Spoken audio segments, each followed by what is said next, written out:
Well, hello there, people of the internet. And in this video, we're gonna talk about BMW.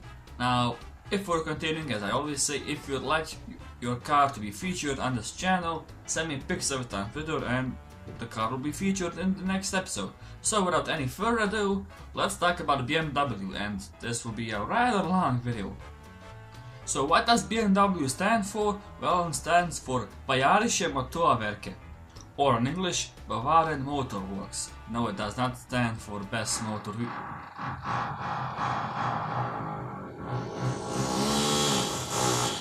What does that stand for? Well, in English it means Bavarian Motor Works. No, BMW does not stand for Best Motor Vehicles. I really need to get rid of this hat, it's really small for me. My head has grown a lot. So when you look at the logo, you think it represents a spinning propeller. But no, it does not represent a spinning propeller. Although there is a good reason why people think it. But it doesn't really have a complex meaning. It also represented the Bavarian Free State in Germany. But back then, it was illegal to use a national flag on a trademark logo, so the colors were used as is. Around the colors you have a black circle with BMW written on it. And that's it when it comes to the logo.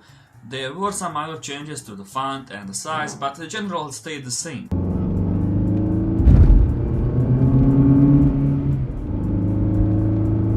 So how did BMW come to existence? Well, it's a long and complicated story, so I won't bother you much with it, but here's what you need to know.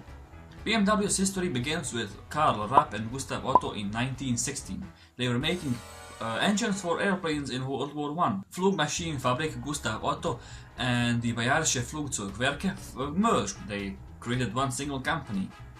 They soon converted to a public company in 1916, and yeah, that's like the shortest and probably the most incorrect way I can say it, but it's basically what you need to know. BMW at the beginning was making parts for airplanes, and it wasn't really BMW at the beginning. It's a really long story. You have all the sources in the description if you really want to study it. Yeah, I don't really have a lot of time to explain all the details. And sorry for the banging. The neighbors downstairs are renovating. Yada yada yada, some stuff happened, but in 1923 they made their first motorcycle, the BMW R32. The BMW R32 had a 500cc side-valve air-cooled flat-twin engine which propelled the bike to a whopping 95 kph or 59 miles per hour for you those living across the pond, and I'm sorry for noise, I don't know what.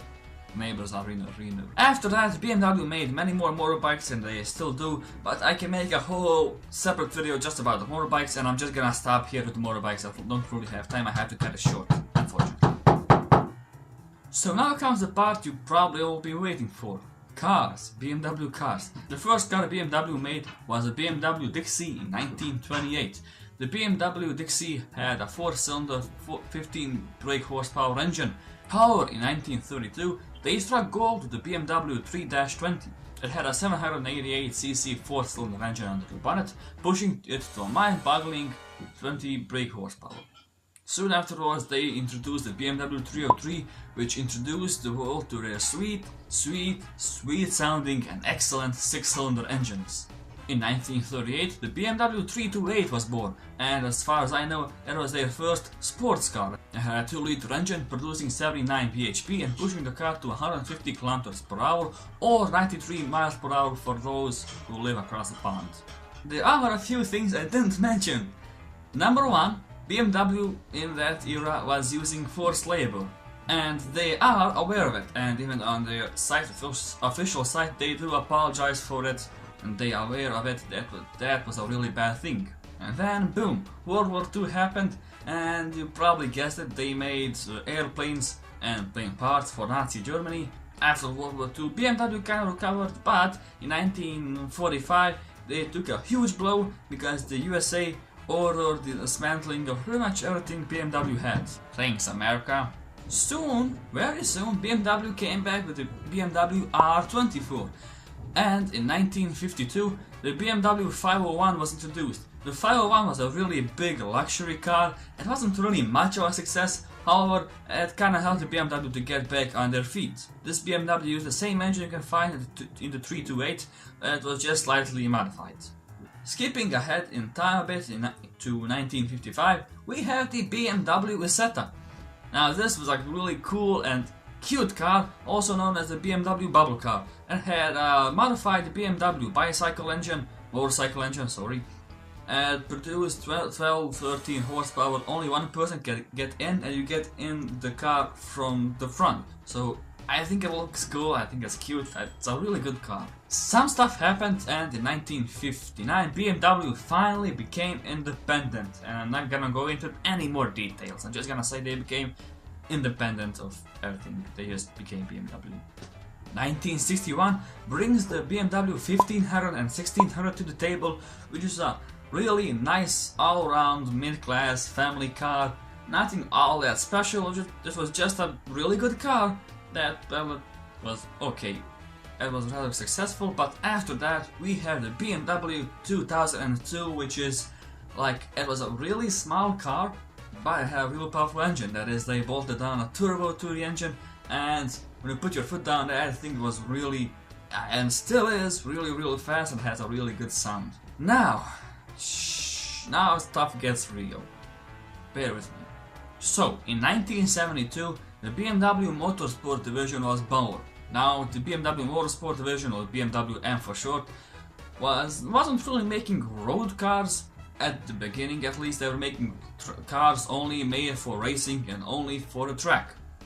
However, with the BMW 3.0 CSL, that kinda changed, but that was still mostly a road car. But everything changed with the BMW M3. Now you probably know the story, and I won't really go too much into details, I really don't have. I really recommend going over to BMW's channel. They make really good videos about their history. Definitely do check it out if you like.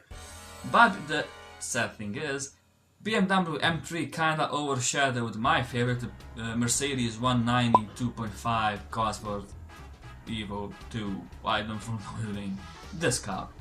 So around this time, BMW introduced a new series. In 1975, BMW introduced the 3 Series. Now the 3 Series is still active, it's of course still very popular, and the first BMW 3 Series was the BMW E21, also known as, well, at least here, the Shark, because of the front face, it kinda looks like a shark. In fact, my family, about 6-7 years ago, we had a BMW E21 315i. I really loved that car. It was really cute, it was really small, it was the only one in my town, and only few of them are still on the road in my country. So I would like that car really much. After the E21 came the E30, after the E30, the E36, then the E90, and so on. The BMW 3 Series was a reasonably priced car with a reasonably sized mid-class.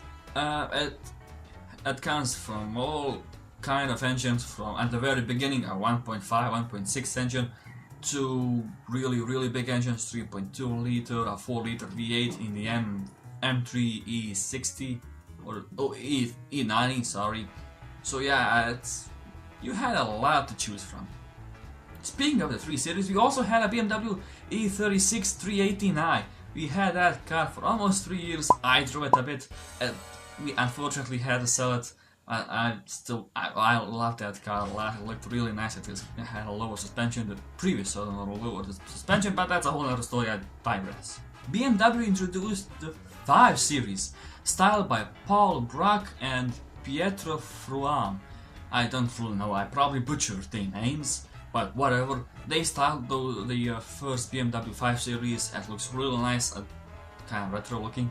The first one was a BMW E12, and I have to say one of my favorite 5 Series, one of my favorite BMWs, one of my favorite cars in general is the BMW E60 M5. I mean, just listen to it.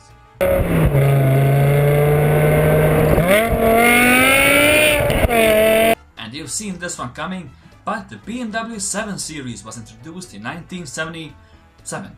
It was and still is a really big luxury cars with big engines with a lot of equipment inside, like a lot. big engines from anything from I think the smallest is a 3 liter, 3.2 liter diesel to really big V12 6. I think the latest one has a 6.2 liter V12 engine. V12 still has enough power to tenderize and blood the elephant. The latest one has over 600 horsepower, so yeah. Of course, in this era, we cannot forget the BMW M1, which came out in 1978. I had a poster of that car in my room where we used to live. It was above my bed for a very, very long time, and that car was simply beautiful. And it still is. After that, they didn't do anything special, and I'm kinda running out of time here, so we're just gonna skip ahead in time, and they introduced the BMW 8 Series. That didn't live long, I don't know exactly why. That series didn't live long. In 1999, 17 days before my birthday, the BMW X Series was introduced with the BMW X5. Now, I'm not really a fan of the X Series. I don't know, I'm not really a fan of it. They do look nice, they are powerful, but nevertheless, they were relatively big and powerful sports utility vehicles. The engines range from a 1.8 diesel, I think, to a 4.4 V8, if I'm not mistaken. I don't know, I should probably check. But trust me, if you want a really proper off-road car, just get a Lada Niva. That thing will go anywhere you like. You can go to Mars with it, so it can fly to space, you can go through walls, you can go wherever you want with a Lada Niva. A Russian built that, that thing can go anywhere.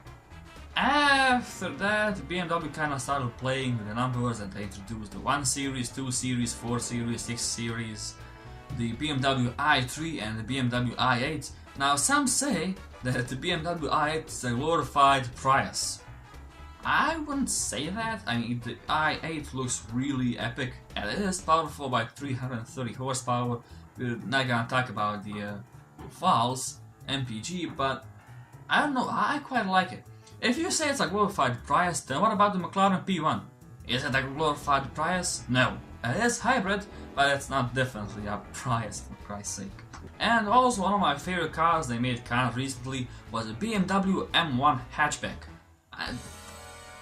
Not the prettiest, it is pretty, not the prettiest, it is rather pretty, but what I like, it's a relatively small car with a really big engine at the front, and it's rear-wheel drive, so it screams fun.